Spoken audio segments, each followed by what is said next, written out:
तर या सगळ्या गॅस टंचाईचा कोकणातील पर्यटनावर पण मोठा परिणाम झालाय।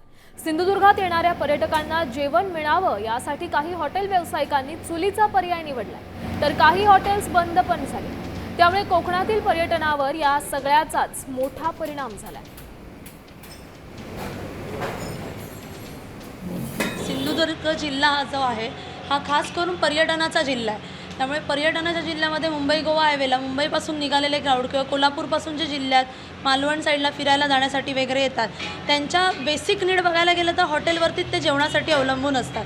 त्यामुळे आपण हॉटेल हे इसेन्शियलमध्ये कन्सिडर करून त्याला गॅस पुरवठा योग्य रीतीने करणं गरजेचं आहे, कारण तो नसल्यामुळे आज आम्हाला चुलीवरती जेवण करावं लागतं आहे। लोक अक्षरशः रिक्वेस्टही करतात की मग काहीतरी आम्हाला डाळ खिचडी हे म्हणजे त्यांची ती रिक्वायरमेंट आहे, त्यांची भूक भागवण्यासाठी ते आम्हाला गयावया करून जेवणाबद्दल विचारतात।